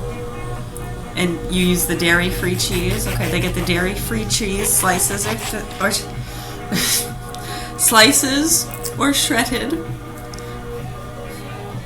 I don't know. I know there's no R in cheese. Slip of the tongue. Slip of the tongue. So they take the spread, the rice spread, they blend it up. A little bit of parsley. Good. Parsley's a really good natural diuretic, yeah? So you just put a little bit of parsley in there, yeah? Do you use fresh parsley or the parsley paste or dried? You've done all three? Okay. So the flavor kind of is the same regardless? You don't really taste the parsley, do you, when you put a little bit like that, and the other seasonings and the maple are probably overwhelming that, so you don't even taste it. It might actually enhance the flavors of those things, yeah? Interesting. So you have the rice spread, and then you put that in the burrito with the cheese, the dairy-free cheese, and then you get the plant-based ham slices. Those are good. I should get those again. Robbie used to eat them like crazy. He'd ask for them. I can't tell the difference. Okay, so you have the rice spread, and then you put that in the burrito with the cheese and the ham, and you toast them in the pan. I love burritos like that.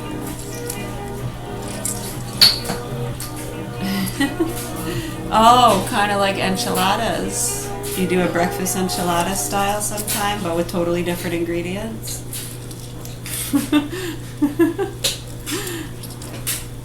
That's a good idea though for the breakfast sandwich with the rice spread. I'm gonna try it actually. Yeah, that's incredible. So I'll let you know what I put in my These breakfast drugs that rice. I carry haven't warnings decided that yet. they make people suicidal. It's completely accepted, and the way that they do that is that Oh, there these guys is are a great, group- huh?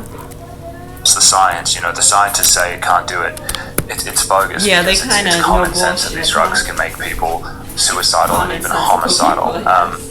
And you just need to think about it. I mean, these drugs, they carry warnings that they make people suicidal. It's completely accepted. And the way that they do that is that there is a group of people who are genetically susceptible to have adverse behavioral side effects.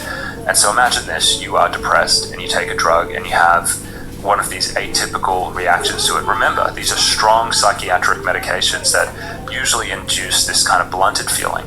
But let's say because you're susceptible to it, you become agitated and depressed, and maybe you even start to hallucinate. Much like when you could get like 10 people smoking some weed, and 9 of them are having a good time and they're giggling, and one person becomes really paranoid. This happens with everything, every single drug. You can't predict how everyone's going to respond to it. And with antidepressants, they can cause adverse behavioral side effects. And yes, they can make people suicidal. And yes, if you take one of them and you have one of these reactions, which is fairly common, where it is well known these drugs can trigger mania, and you can get someone who all of a sudden is taking it long term and they're feeling very blunted, and they also become maybe grandiose, and they also become dysphoric, and they become paranoid. These are the states of mind that could push someone into committing acts of homicide. I tried those a while back. This Those is are just good. a risk The that corn happens when dogs you and then take the powerful breakfast ones, psychiatric too. medications that affect the mind. And so, yes, absolutely, these drugs can be involved in violent behavior in some people, and we should be looking at them when there's Someone should open a unspeakable corn dog atrocities, shop. That when would be a good someone idea with the unexpectedly plant-based takes out a whole bunch of people. Those We are need to really look good. at, were they really in their right mind? I like Was both the regular is and there the, a clinical history sausage. suggestive of Those drug-induced are really homicidal good. behavior? Now I know, and Matt goes on to say in a little bit that this information usually isn't known because the hospitals won't share it, maybe the families won't share it. But the one case that I have seen when James Holmes, the Aurora shooter, who dressed up as Batman and like mowed down like nearly 50 people in a cinema. David Healy interviewed him. They did a whole episode on this. There's a documentary out there, and maybe it's even on YouTube. The clinical history is highly suggestive of him going into a manic episode prior to committing this mass murder. And if you just look at him when he got arraigned and pulled into court, he has like bright red hair, his eyes are wide open and wide. This is the look of someone who is manic. And the clinical history suggested that the medication that he was on, right after he increased the dose, it tipped him over the edge. Now, this hardly happens in these cases because the mass shooters are either killed or maybe the family is ashamed and they don't want to talk about it, and you know, the hospitals don't want to say. But when things like this happen, we should be looking for evidence of drug-induced murder, because maybe if these things are happening and we know they're happening, we can go to the state legislature and say, if you put someone on this medication, you need to make them sign a piece of paper saying they understand that it could make them suicidal or violent. It's very rare, but it could do that. And that someone else that knows the person can be keeping an eye on them as well, and you can also say, yes, I will watch them and I will make sure if anything changes in their behavior, I call you straight away. So these are the types of things that could happen if we actually had data about this. We could make better laws to keep people safe. But all of this stuff is super hush-hush. It's quiet, and obviously it is because selling antidepressants is big business. That's another common refrain you hear from the defenders, the apologists for SSRIs. They say that most school shooters were not taking SSRIs. As we previously discussed, there are two major problems with that line. First of all, and it's you don't also actually know what drugs like everything I do unless the family discloses it.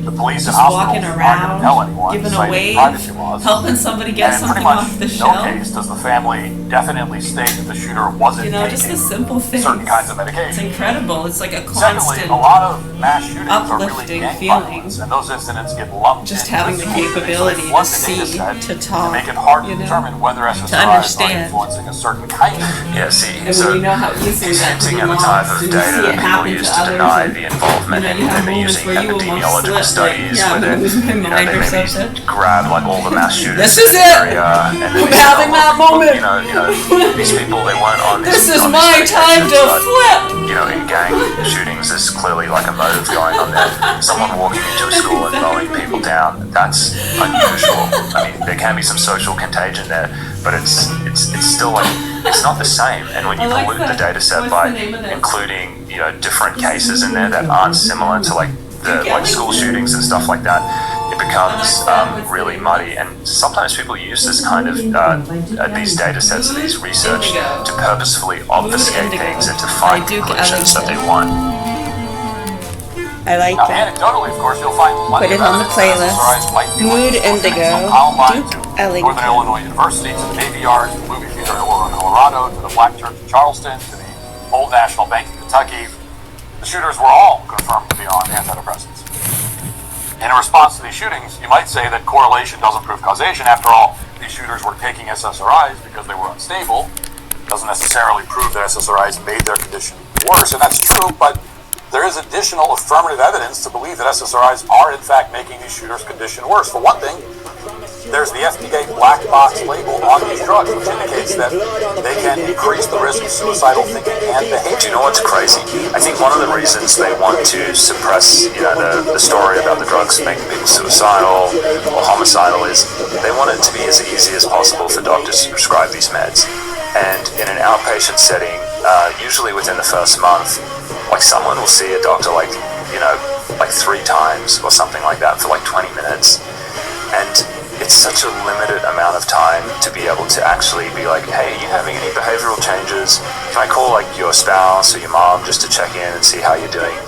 These settings aren't set up for like appropriate assessments for adverse behavioral changes. And so drug companies, they don't want people looking into this because all of a sudden it's like, hey, if you're going to prescribe these drugs, you better spend a lot more time with the patients, talk to their families, and make sure that nothing strange is happening with them.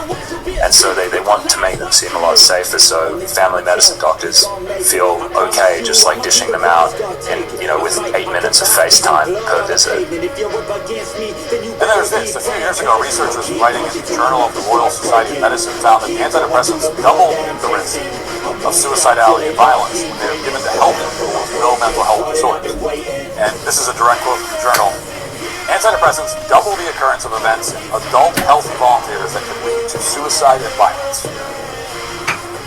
Now, how is that possible? How can a drug make someone violent and suicidal? How can a drug put violent, suicidal thoughts in a person's head? How does that work? How does it work? Well, the truth is, we have no idea. The people prescribing the drugs have no idea. The people making the drugs have no idea. So, he's right, you know, on a mechanistic level, we don't know what's going on, but Susan Collins broke her promise to protect Roe v. Wade and cast the deciding vote for Trump's justices who overturned Roe v. Wade. Now states are banning abortion without exceptions. Tell Susan Collins, stop voting for Trump's anti-choice judges. These are two of the best hybrid people. They must have gotten the wrong reports or something. We hold a line, legends never die. Or spot on. Something has to open the discussion amongst all the other mundane Legends never die when they days up. Yeah, yeah. We undefeated. Undefeated. Undefeated. We undefeated. Legends never die, but we win on. Never back down when the days up. We undefeated. Undefeated. Undefeated. We undefeated. We undefeated. Yeah, yeah. For years, man, they try to hold us down. Rising back up from the ground. They ain't ready though. In the battle, I'ma hold my ground. I like my hold my ground. Never let it go. We rising, never back down. We don't ever quit up. We rising, never back down. Gun it at your head, yeah. Rising up, I'm a sharpshooter. Gotta dream, I'm under. King James, he bring the rain. My whole crew gon' get it moving. We the movement, we influence. You heard the rumors, believe the truth. You don't know what we've been doing. We've been moving. Taking over, they ain't even ready though. Got that fire starter and my aim so steady though. Legends never die, yeah, yeah, you can let them know. We gon' bring the cannon to the game full of catapults, let them go. Let them go. We let them go. We gon' bring the cannon to the game full of catapults, let them go. We undefeated. Undefeated. Legends never die, yeah, it's all we are. We undefeated. Undefeated. Never back down, I ain't holding back. We undefeated. Undefeated. Legends never die, we undefeated. Undefeated. I'm about to rise up. Never back down, never die. Blood, sweat, and tears. We undefeated. We in the game, we been winning in the fight. Wait up, we will ride. We undefeated. Undefeated. Undefeated. Legends never die, but we reign on. We undefeated. Undefeated. We undefeated. We undefeated.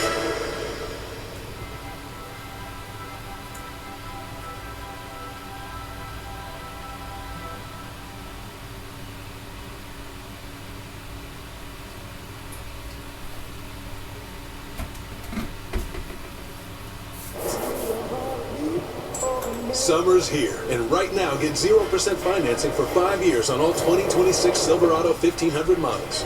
With no payment.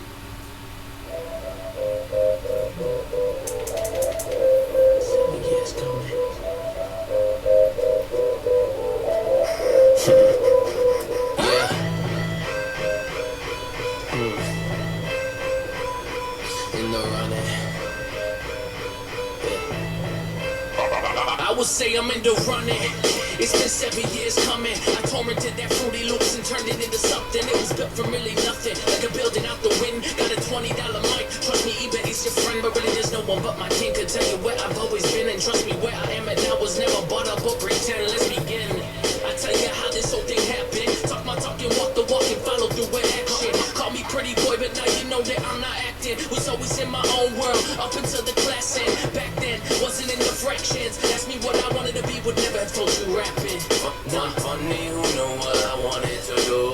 was no joke, I had something to prove. I'm in the running and making my moves. This is a game I'm not willing to lose. Funny who knew what I wanted to do.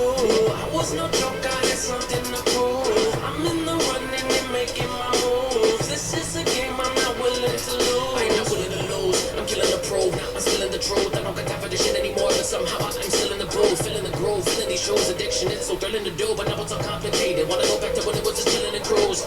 No rules, only freestyle and past that. I just take my time while everyone is on the fast track. Always bet the other way, that's money on the NASDAQ. And I don't need investors, cause I know I'll get my cash back. Fast steps, I capitalize on where they doubted. Always knew I had it, stay quiet when they were shouting. Still in the building, face on my castle up on the mountain. Counting every single brick till it's built. Now it's stable, it don't tilt. Every track that I have killed, yeah, I'm in my bedroom still. I don't give a shit for real, only do this cause I love it. Give a fuck about how you feeling. Like I said back in the day, this is my drug, I need my fill. Funny who knew what I wanted to do. I was no joke, I had something to prove. I'm in the running and making my moves. This is a game I'm not willing to lose. Funny who knew what I wanted to do. I was no joke, I had something to prove. I'm in the running and making my moves. This is a game I'm not willing to lose. Funny who knew what I wanted to do. I was no joke, I had something to prove. I'm in the running and making my moves. This is a game I'm not willing to lose. Funny who knew what I wanted to do. I was no joke, I had something to prove. I'm in the running and making my moves. This is a game I'm not willing to lose.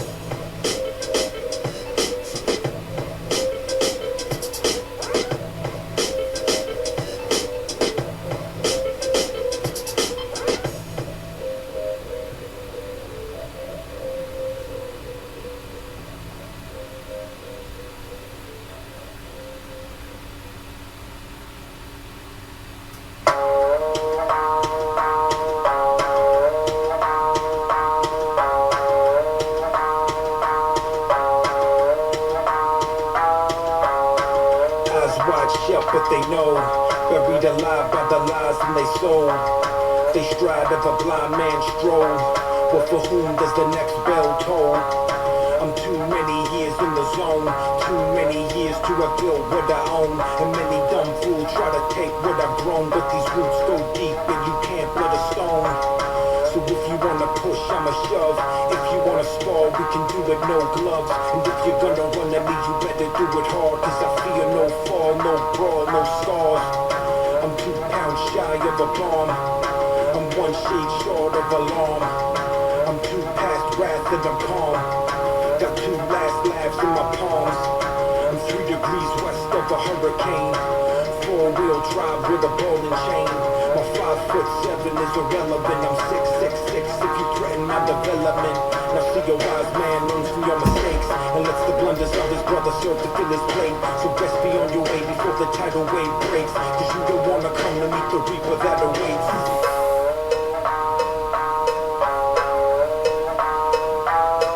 You don't wanna say no more than a man you can't afford, and you don't wanna let the stolen lines of mine and yours, and you don't wanna push your weapon back up in the wall. It's just me when I tell you you don't want that to go raw, and you don't wanna see inside of mine of savage kind, and you don't want that recognition of where that goes that guy. But if you do decide that you're gonna play that game, then try. Just look before you act, because your actions go around.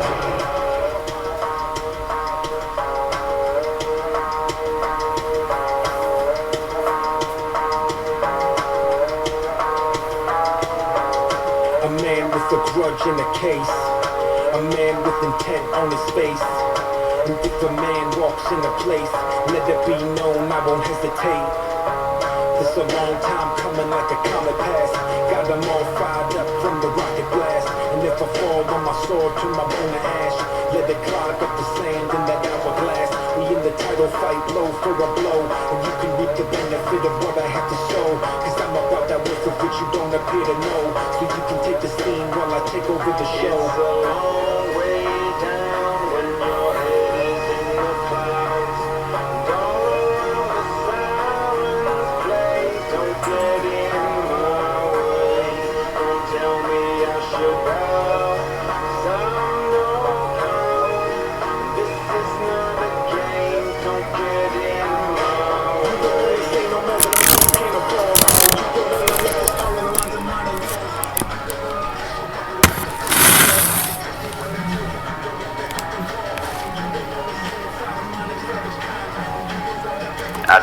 or side effects. I mean, I've seen, people simply from the drug effect start to get really morbid, obsessive, dark thoughts. They think very taboo things that they would never want to share. It's almost like you enter hell and your brain is taken over. I mean, that's what happens when you tweak your neurology. And these are the types of states that can make you suicidal. I mean, another interesting case that happened recently, we covered it about 2 weeks ago on the channel, was about Thomas Kingston, who was on an antidepressant for not very long. I think he was on 2 different antidepressants back to back for maybe a couple weeks, and then even after he came off, I think he killed himself 3 weeks later.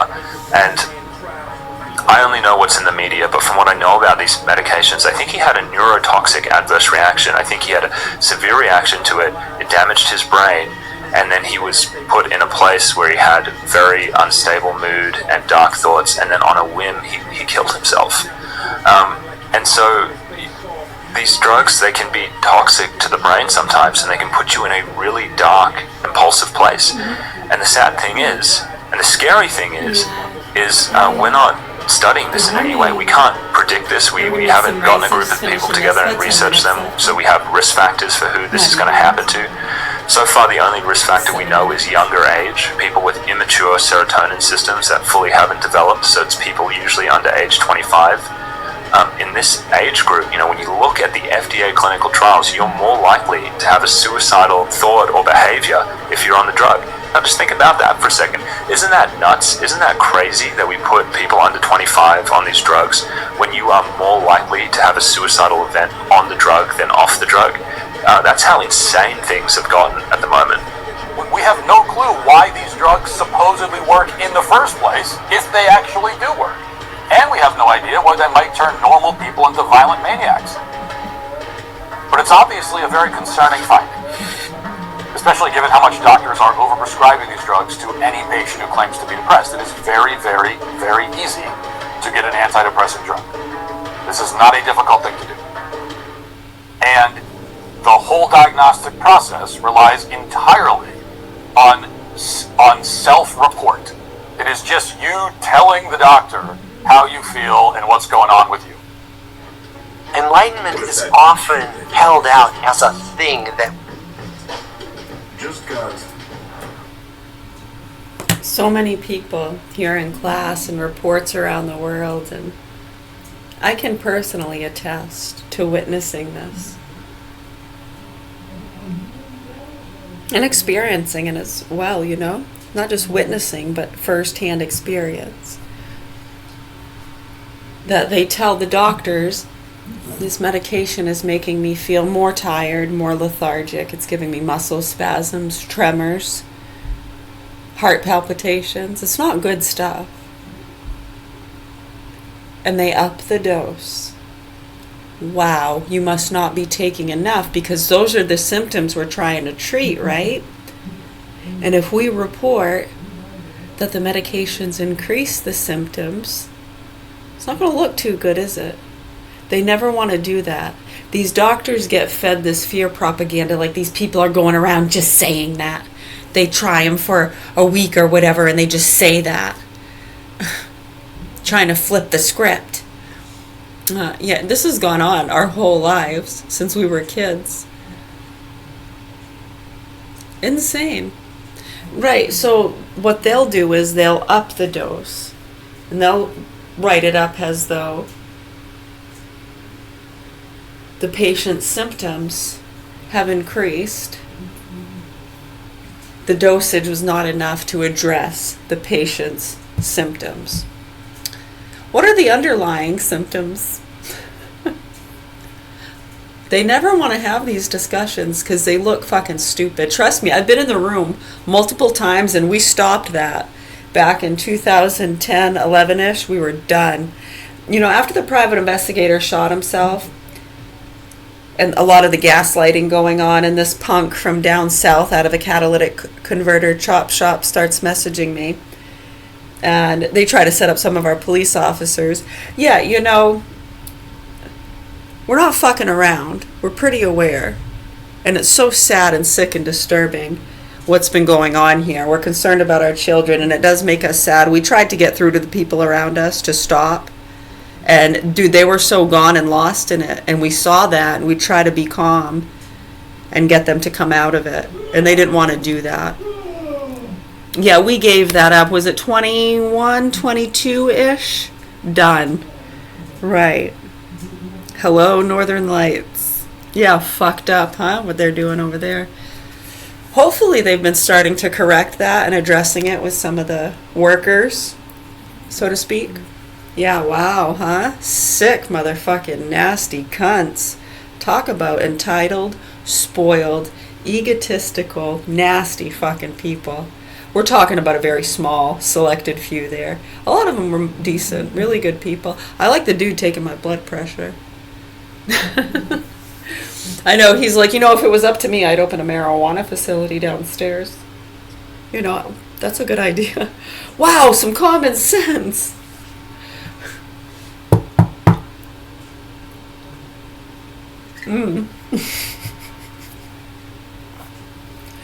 Right, so how many times do we have to show you? Right, and then what they do with the medications and how they ignore the patient's complaints. I know, and it's like, when we've been doing this for a long time and then they're doing it to me, you're looking around like, I know they're there from the great beyond and all over the world. They're listening to this and they're going, holy shit, I can't fucking believe they have the gall. They must not know her.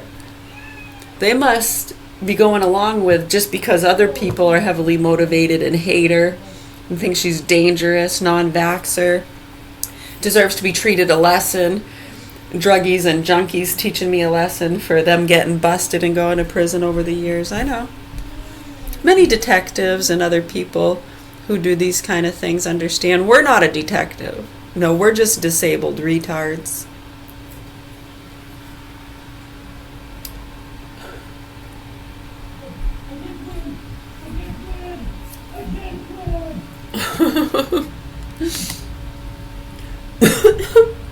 He's trying to swim.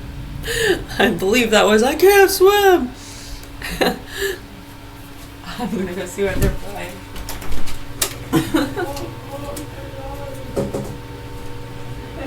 Oh, we are. Are you swimming? What game is it? Oh, nice. They're playing Backrooms on the VR.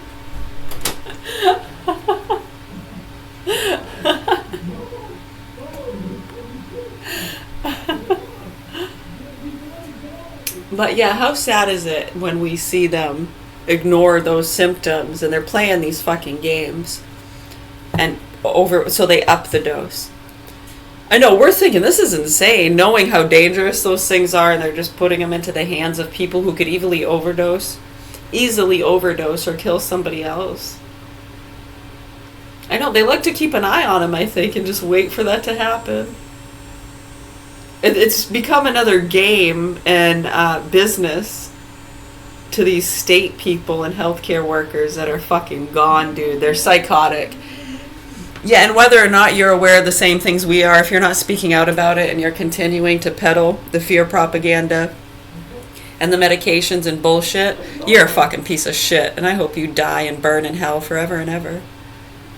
Amen. We're just speaking as dead mothers from the great beyond. Many understand. I really could care less if you do or don't. We're just trying to get through to the ears of people who can help bring clarity, awareness, and understanding to what's happening here. Because we are the world. And we are the children. And we're the ones who'll make a brighter day. So let's get fucking real, folks. Yeah, you don't have to get through to people on those channels. You can just, right here. We got YouTube. There's so many channels and social media sites. You can speak freely and help to bring clarity, awareness, and understanding. Or, you can continue to feed the machines and just do what's safe. Don't talk about this and working from the inside. I'll expose them from the inside. Expose what? You're doing what we're trying to expose. To get rid of. Because it's fucking crazy. Do you know what we're talking about? Oh, good.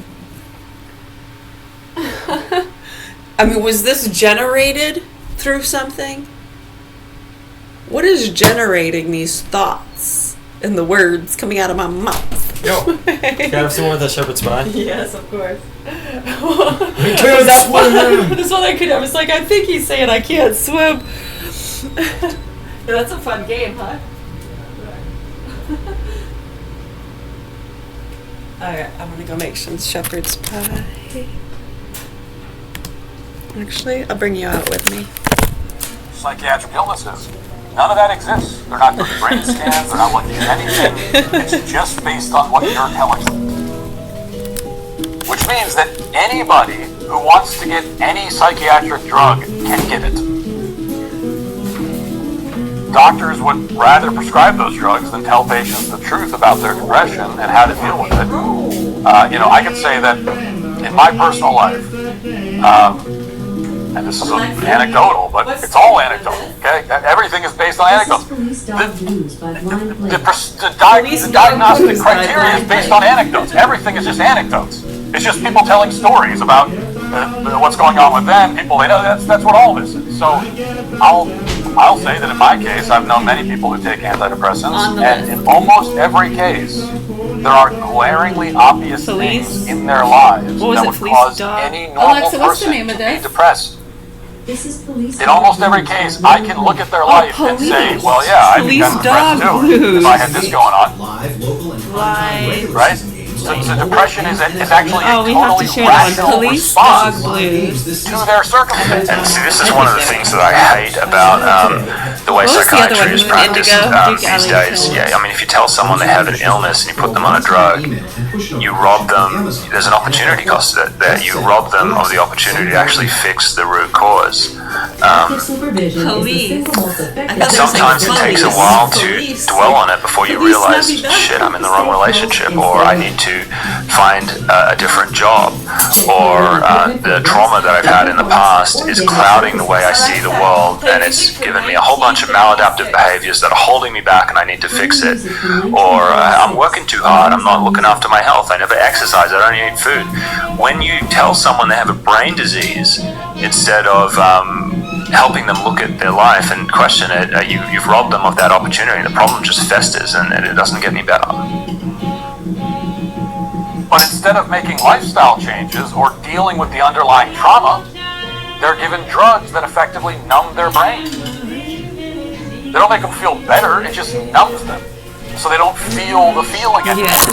But the thing that's causing the feeling is not being addressed. And it will never be addressed if you don't have the feeling that calls attention to the underlying problem. While heating up some shepherd's pie. So it's just like giving someone a painkiller to make it hurt less when they put their hand on a hot stove. The stove is still burning them. The pain from the stove is not the problem, right? When you put your hand on a hot stove and it hurts, the hurting is not the problem. That's actually good. That means that your nervous system is working like it's supposed to. The pain is good. It's a good thing because it's alerting you to the fact that your hand is on a stove. It's crazy. This is what doctors should be doing. I mean, we need to be the ones helping our patients interpret the wisdom from their body, because these symptoms are telling us that things are wrong. And instead of doing that, I mean, we've just like sold out to insurance companies to see patients and, rapid succession for higher income and, sold out to the drug companies. We're not helping patients interpret symptoms and fixing them. It's a disaster. Imagine being able to build an app with your name on it, just by thinking about it. Meet Base 44, a complete AI creation platform.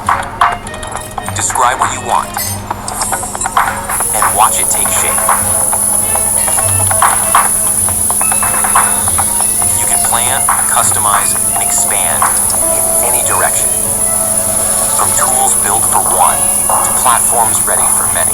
From passion projects to enterprise-grade systems, everything is built in and ready to launch.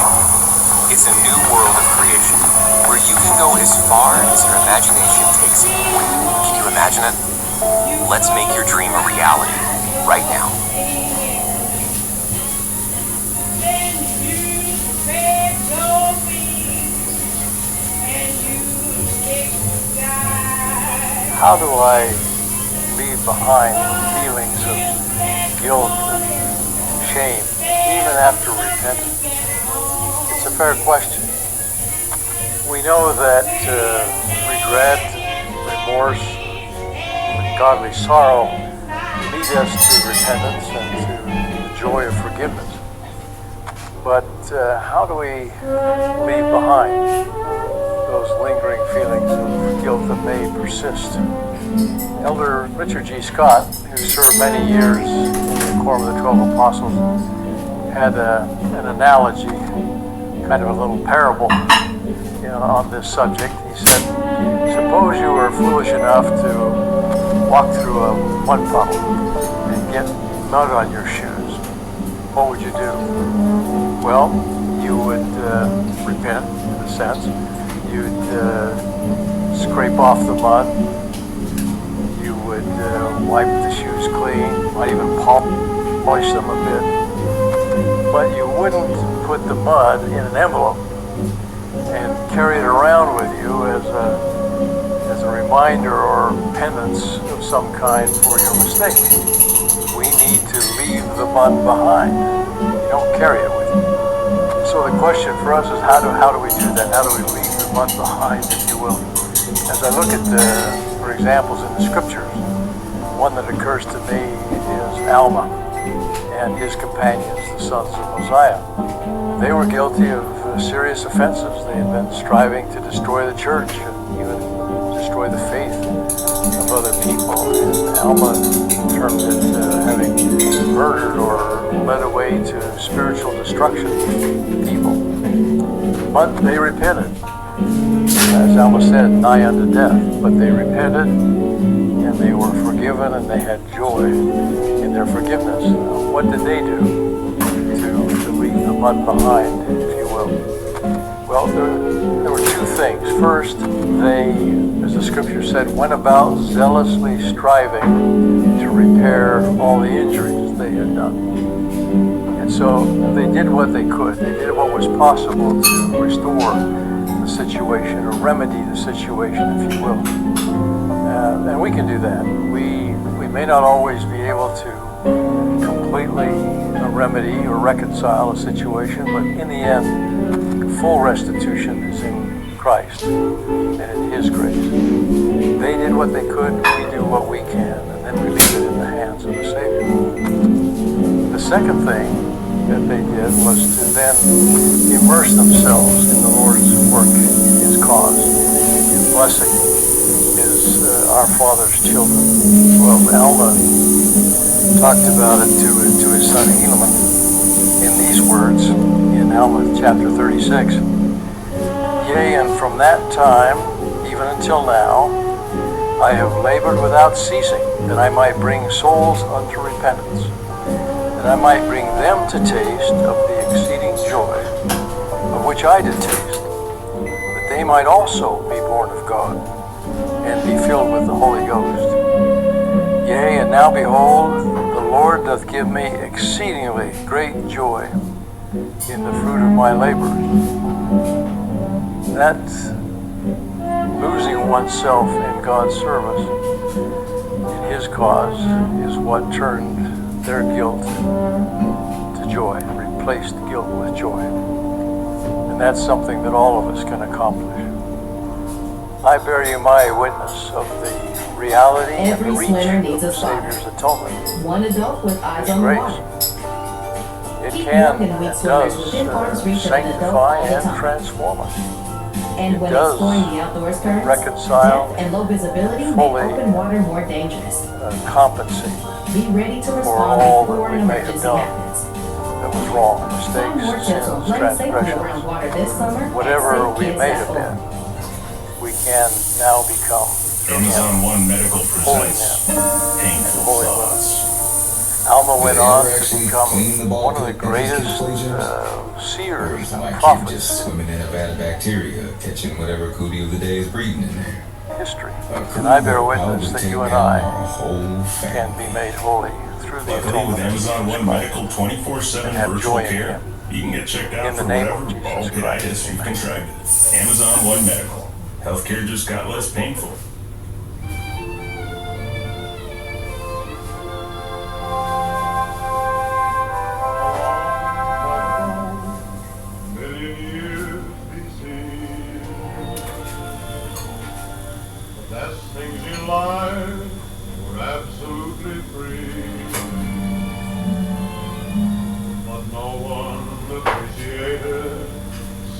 So you have to take your hand off the stove. That's the solution. So the reason the medical establishment and Democrats are panicking over RFK's commission is simple. The moment people realize that they have agency, when they realize that they can take their hand off the stove, they become a lot harder to control. They also become a lot harder to monetize. For big pharma and corporate media outlets that sell advertising space to big pharma, the implications are obviously pretty dire. But for Americans hoping to reverse this country's long-standing public health decline after a generation of junk science and fake clinical trials, it's a change that's long overdue. You know, one of the things I like most about this place we are right now is politically in this country is there's a lot more awareness about the influences of big money. He's right. I mean, the reason you don't see this on CNN, NBC, and these other outlets is they make oodles of money from pharmaceutical adverts, and they go, I'm not about to shoot myself in the foot and lose this ad spend. Again, corporate interests over sharing information that's like actually helpful to people. I covered a Matt Walsh video not so long ago, and some people were like, "Oh my God, you know, Dr. Yosef, he's just interested in conservatives and things like that." What I would say to that is, show me some liberal news outlets covering things on this. I would cover them. I'm not just partial to one type of media. Although what I will say to this video is, I pretty much agreed with nearly everything that he said today, almost to the point where I'm like, Matt, do you watch my YouTube channel? But I think it's interesting right now that this is only covered in conservative media when this isn't a partisan issue. You know, drugging people who don't need drugs shouldn't be a partisan issue. This should be something that people on the right, the left, and the center all care about. But right now, at this period of time, it's crickets from the left, and I think that really needs to change. So I hope you enjoyed tuning in for this reaction to this Matt Walsh video. If you need help safely coming off psychiatric medications, we're essentially giving away our entire protocol on how we help people come off medications. Absolutely free. Use it anywhere in the world. Share it as much as you'd like. There's going to be a link to the video that shows you how to get it right here. Thanks. If you subscribe to the USA Facts newsletter and YouTube channel, you will get free. All right. Awesome. Yes. Right, now we're gonna make our breakfast rice, and we're gonna do some reading in a little bit.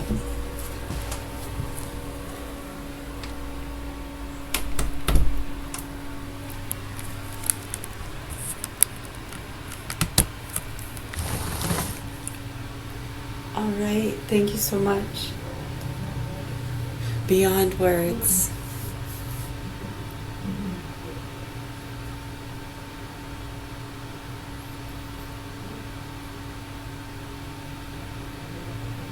My pleasure.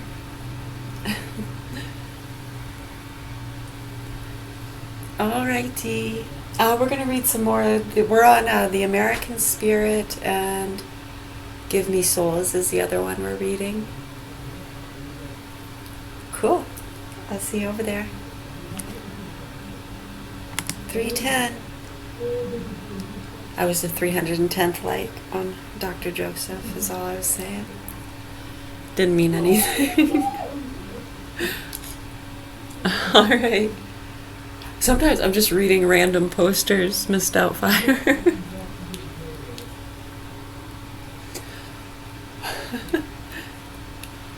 Shavasana. Namaste. Peace. Toodles. Toodles. All right. Adios. Hola.